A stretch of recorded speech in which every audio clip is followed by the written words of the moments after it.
好難想像，因為佢呢個價錢係貴過部911 GT3 嘅，佢係介乎架 R8、V8 同 V10 之間嘅，咁仲貴過架 AMG GT 嘅，即係用電一路都係好悶嘅，但我用電得嚟，我希望都係刺激㗎。咁其實呢架係有嘅，因為令到部 engine 壞嗰啲工作狀況咧，係俾個摩打照顧晒啊嘛。啊係啊，佢分擔咗。所有 hybrid 車部 engine 都襟玩嘅。哇！呢句 statement 好重要。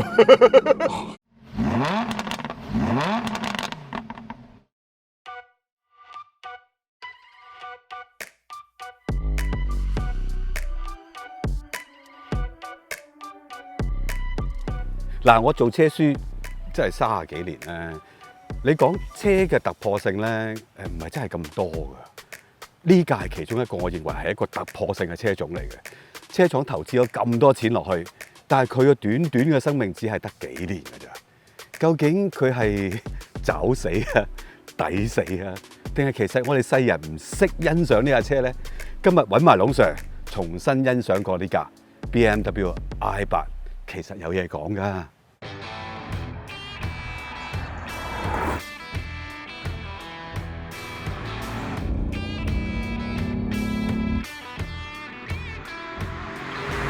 老實，正如我開場白所講咧 ，I 呢一個系列咧，都唔係一個系列，其實係想改變成間 BMW 廠嘅一個方向。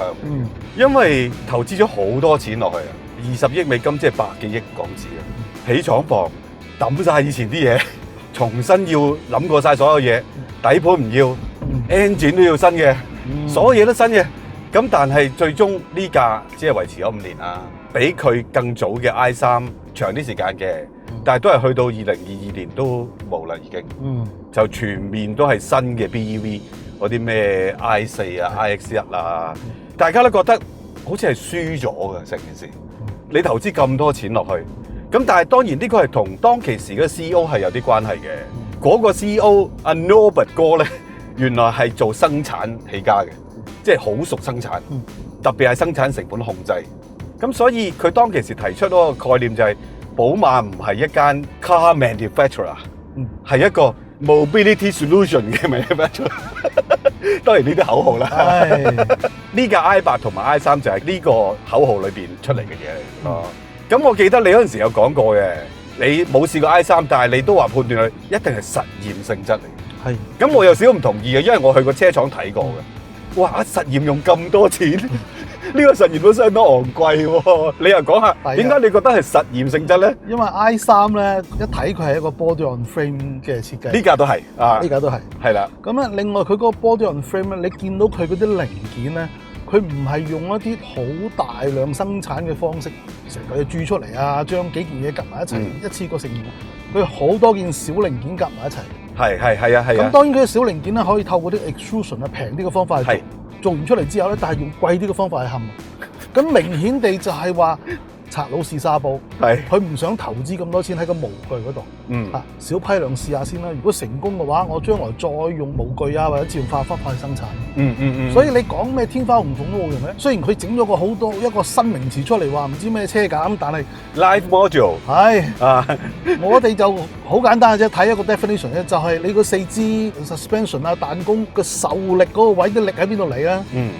我發覺啲力咧唔係喺個 body 嗰度嚟嘅，喺個車底度嚟嘅。個上高嘅嘢吸落去，即係話你上高嘅嘢掹走咗呢架車係照行嘅。即係等於我哋喺貨櫃碼頭見到嗰啲貨車啊、巴士啊、車陣落船一樣咁樣啊嘛。即係咁呢一類型我哋叫 body on frame 咯。係啊，但係亦都因為係咁，先有 i8呢個咁靚嘅外形喎。你諗下，其實佢嘅絲柱基本上好似消失咗喎，浮咗喺面咧一個翼咁嘅喎。好多人都係因為咁覺得好靚嘅喎。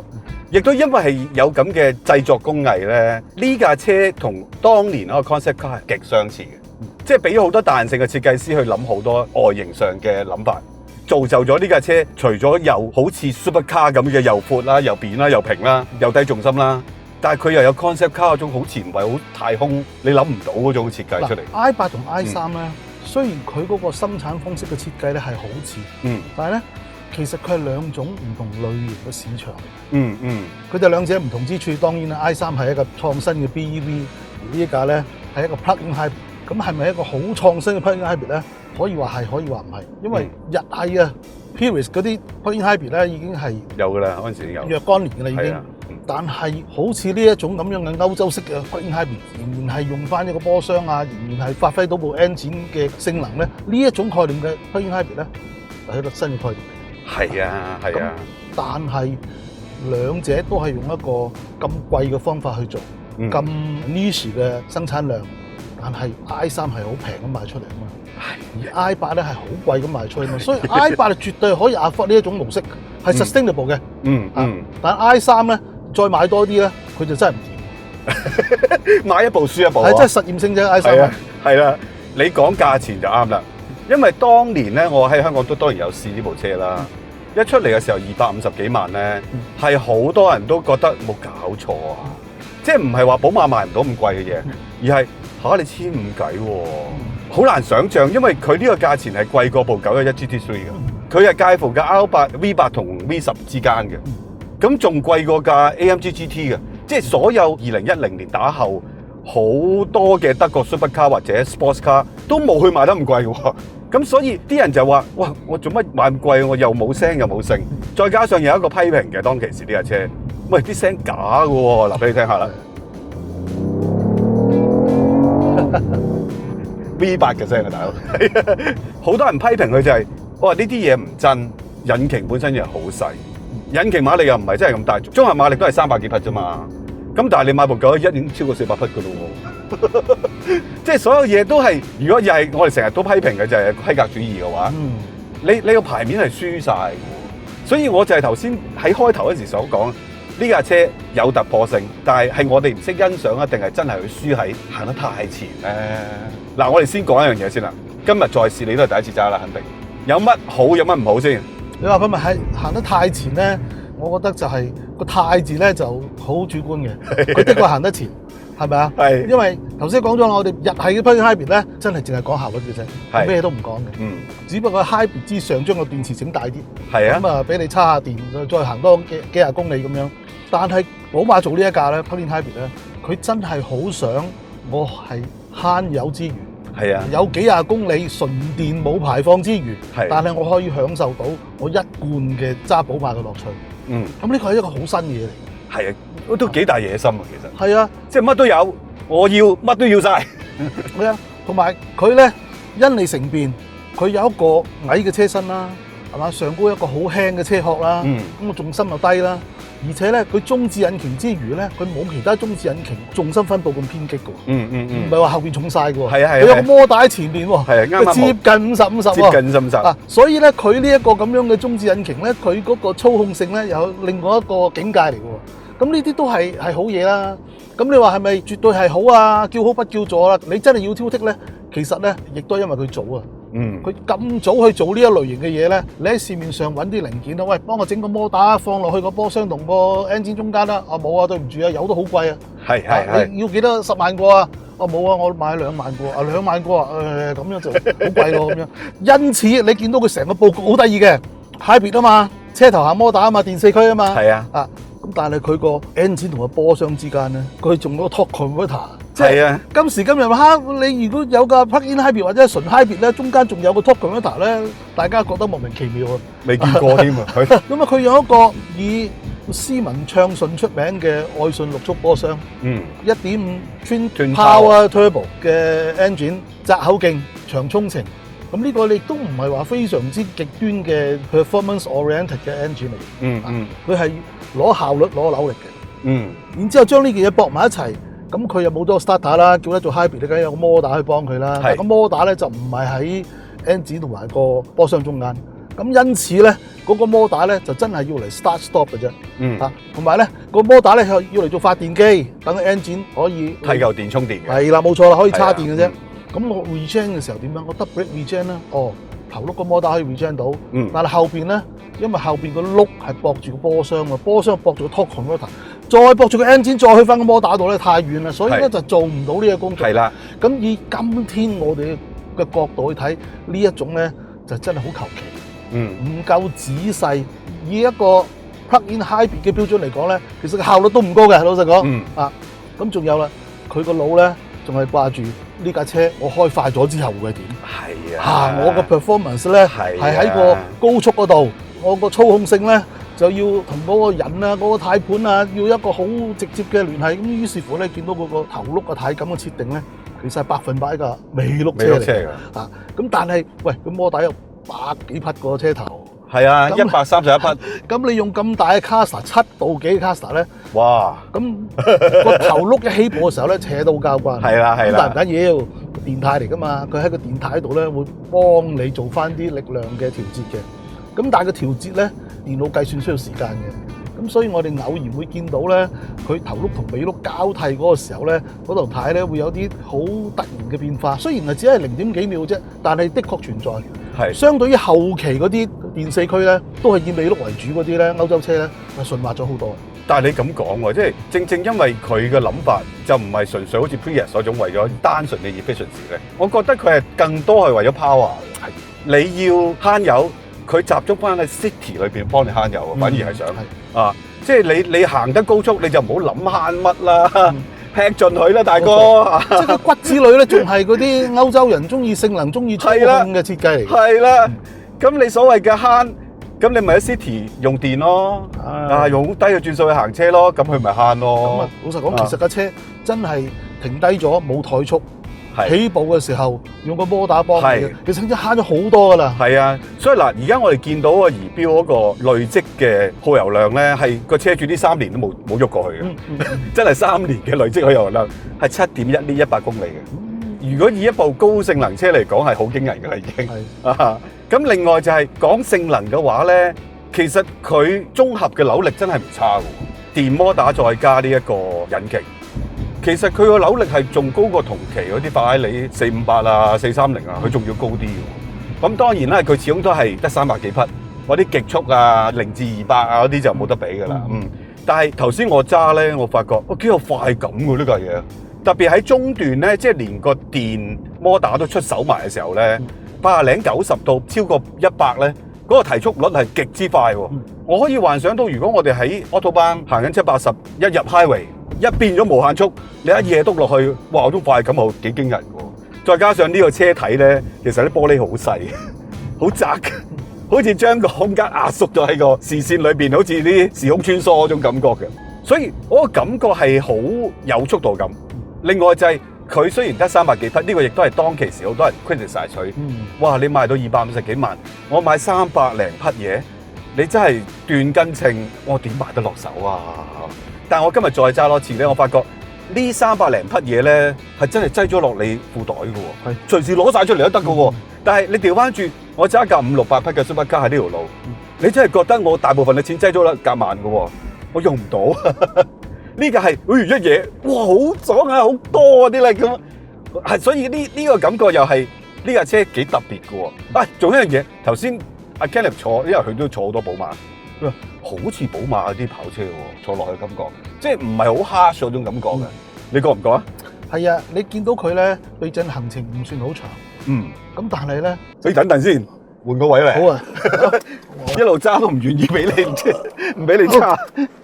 我哋而家每次落車咧都要褪到最後咧，咁先最方便嘅。其實喺度門好輕嘅。睇下龍 Sir 表演啊！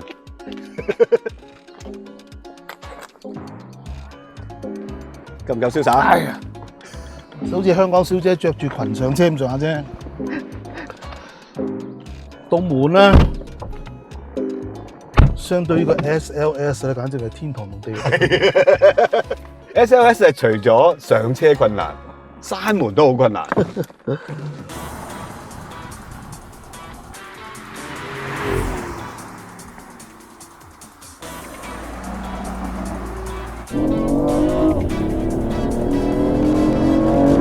好，繼續講個舒適性先。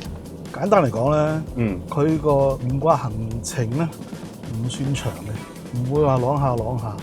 但係處理嘅路面凹凸咧，吸收能力非常之強，好舒服。喂，大佬 ，body on frame 49000牛噸米嗰個咩啊？Torsional rigidity 49,000啊，49000好犀利啦，49000。10幾年前喎，49000喎。而且佢唔需要靠上高個車身吸住啊，靠個底啊，好足料啊！呢架車係。喂，而家啲電車都唔係部部有呢個數喎，因為而家電車用埋電池嚟做剛性，都做唔到呢個數喎。哇，真係厲害喎！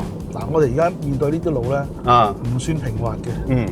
我哋感覺到有粒突，但係一啲唔舒服嘅感覺。係啊，即係以超跑 standard 嚟講，呢個係超舒服嘅嘅 ride 嚟嘅。係，特別係當你同一啲真係咁低矮嘅超跑比較嘅時候咧，行呢啲比較 rough 嘅路咧，你係會有啲頻密啲嘅震盪㗎。咁呢架係好似將啲震盪又燙平咗少少。係啊。佢係會喐嘅，但係唔係震啊！唔知會唔會係因為正係呢啲原因令到佢咧，俾好多超跑嘅擁躉覺得佢唔夠料啊！係啊，唔夠料係。你諗下咁舒服，然之後用一個咁斯文轉波都算係爽快嘅，但係冇話嗰啲傾框嗰啲波箱。冇啊！engine 啲聲咧就整出嚟嘅。係。咁所以咧就可能有啲人覺得哇，你算唔算係超跑行列嘅一員啊？但係超跑嘅價錢啦，係啊，你買超跑嘅價錢喎。同埋仲有一個批評嘅，即係話佢嘅實用性好低。咁當然啦，所有 Supercar、Sports Car 實用性都唔會好高㗎啦。係啊。但係呢架又好似特別低少少。個後座係2+2啦，呢個我覺得係2+1。頭先阿 Kenneth 阿樂坐落去都冇辦法正常坐嘅，一定要打橫坐嘅。因為佢最大賣點吸引唔到嗰班 potential 嘅買家。係。佢最大賣點係咩咧？喂 ，hybrid 咁慳油喎。係。hybrid 咧個 engine 咧做嘢舒服咧，所以個壽命都會長啲啊。係。咁呢啲中意玩超跑嘅人都唔 care 呢啲嘢。都唔 care 係啊。仲有就係嚿電 usable 得5度電，即係 total 係7度電。廠方講就應該可以行到30公里度嘅純電。極速就120。但係呢個車主可以試過充滿電，大概行20公里度啦。即係佢哋有好多批評，就話嚿電嗰個實用性好低。係嗱，plug-in hybrid 嚿電應該係幾大咧？呢個咧真係永遠都講唔完嘅故事嚟嘅。你嚿電嘅容量大啲，咁你就重咗啫。係啊。咁最大目標就係佢幫到我停車嘅時候熄 engine，起步一啲周邊嘅電器系統，然之後咧我全力加速嘅時候咧，佢又出埋手幫我做個電四驅，喂咁已經夠噶咯喎！喺咁嘅情況之下，你再多2度電，當然好啲啦，但你又重咗喎。係啊，其實無論係日本啊，或者係歐洲啊、中國啊，嗰啲 plug-in hybrid 嘅電咧，嗰個容量係不斷咁摸索嘅。而家就去到20零度啦。咁最近有啲講法啊，國內有啲人佢計過國內嗰啲用途咧，可能係40-50度可能仲好啊咁樣。即係呢個咧，永遠都講唔完嘅，因為你涉及到成本同埋重量。係啊，因為仲有成個 packaging 嘅問題㗎。呢嚿電大咧，用個 SUV 梗係冇問題啦。用啲跑車你真係唔知擠喺邊㗎。而家就擠晒喺呢條中槽嗰度嘅。好處就係慳地方啦，又唔阻個乘坐空間啦。重量亦可以擠喺中線啦。咁如果再大啲，其實就可能要擠埋喺後背㗎啦。係啊。咁你變咗真係好似傳統嘅 MR 車咁，後邊又重好多啦。喂，但係真係快揸咧，我覺得呢架係幾開心㗎。我覺得呢架嘢出奇地靈活咧，因為可能真係唔係重啊，1409公斤其實係唔重嘅數字嚟嘅。你就算比起同年份同期嘅波子啊、911啊、4S、拉里啊嗰啲都係輕少少嘅。當然佢馬力咪係好大，但係我哋玩呢啲路其實個馬力更大到係都用唔到幾多㗎啦。反而係輕就最過癮添。所以行呢啲山路，我覺得好好玩嘅。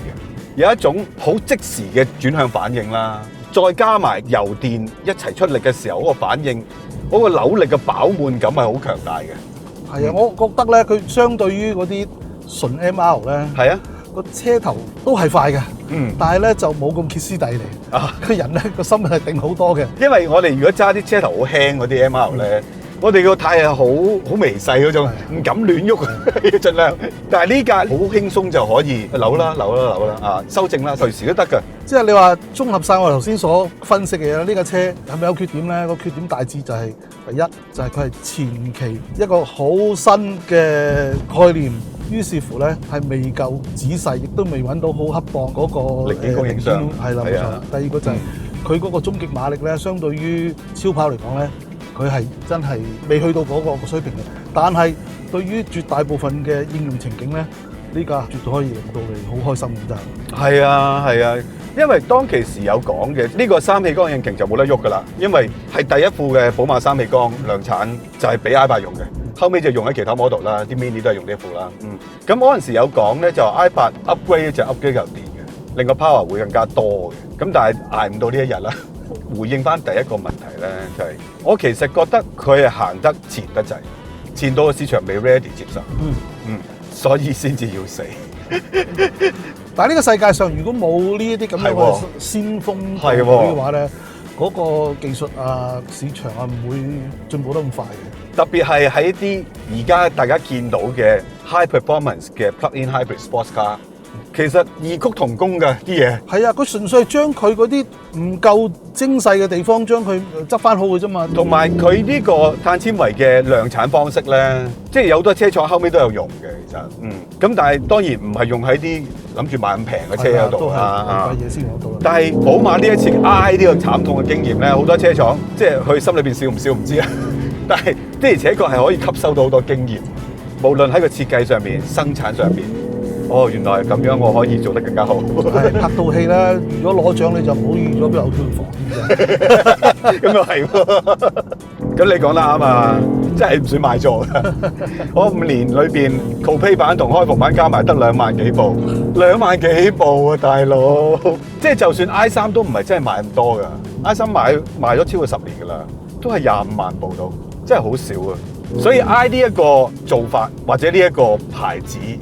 正如你所講，係一個實驗性嘅話，實驗完啊埋單好貴，但係大家都攞到經驗。冇錯，即係佢儲埋嘅經驗咧，唔單止對自己車廠係有貢獻啦，即係對成個汽車業界咧，都係有貢獻。因為佢啱啱 i3、i8 出咗嚟嗰幾年咧，成個世界咧都傾向咗去 BEV 㗎。係啊，係啊。咁啊，經過一段時間，市場上高啊，消費者啊，佢真係用咗之後咧。發覺純電有純電嘅好處，但係有啲情景咧，原來 plug-in hybrid 咧，亦都係相當之唔錯嘅。咁於是乎，而家 plug-in hybrid 咧，反而喺歐洲咧，又冒起個勢頭。係啊，你諗下，連拉里都開始做 plug-in hybrid 咯，即係好多廠都開始做㗎啦。當然個法例要求係其中一個好大嘅原因啦，但係有一股精神，佢哋係之後想抹咗佢，就係跑車嘅精神啊！冇錯啊，係嘛？即係用電。一路都係好悶嘅，但係我用電得嚟，我希望都係刺激㗎。咁其實呢個係有嘅，只不過數字上唔好睇，價錢上唔好睇，有啲嘢亦都未做得好。plug-in hybrid 咧，而家都係分兩大派嘅，有啲就係純粹係為咗真係效率啊、慳油啊、日系啊，或者係國產嗰啲啦。係啊。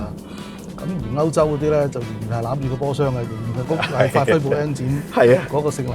係啊，咁啊都好啊，百花齊放。事實上呢部 engine 雖然係三氣缸，真係踩起上嚟其實都幾好反應㗎，係唔錯嘅 engine 嚟嘅。仲有呢個車主話佢養咗3年，其實只係換咗油嘅，冇嘢壞過。外國啲評論都話呢個車好 reliable，其實冇咩搞嘅啊。因為令到部 engine 壞嗰啲工作狀況咧，係俾個摩打照顧晒啊嘛。啊，係啊，佢分擔咗。所有 hybrid 車部 engine 都襟玩嘅。啊，哇！呢個 statement 好重要，因為長時間唔使好高負荷咁做嘢啊嘛。係啊，因為你怠速嗰陣時最容易積碳嘅，起步嗰陣時候咧，嗰個負荷最大嘅。係啊，全部有摩打幫手。係啊，所以其實 reliable 一啲都唔出奇。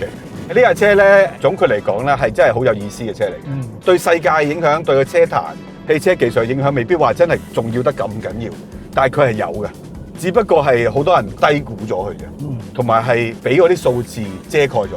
其實我揾咗好耐嘅呢架車真係，因為香港真係太少啊，太少，仲要咁原裝，連胎都唔換喎，頭係215喎，大佬20寸拎啊，個車主話買唔到啊，即係都係用翻啲好窄嘅車胎，但係就好好玩嘅啫。咁啊，我哋今日試呢架 i8 就到此為止啦。你想唔想試埋 i3？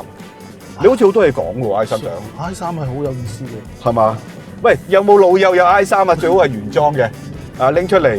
所以我試過幾次㗎啦，但係我想俾阿龍 Sir 再認真啲試一次，大家又傾下啲汽車發展，係嘛？好啦，咁我哋今日到此為止啦。咁啊，記得 subscribe 我 YouTube channel 啦，仲有 Facebook、IG。多謝我哋嘅會員，係咪？冇錯啦。係啦，佢哋一路支持我哋，默默支持我哋。咁就有興趣加入就加入埋啦，撳個加入掣。OK，今日到此為止啦。OK，拜拜。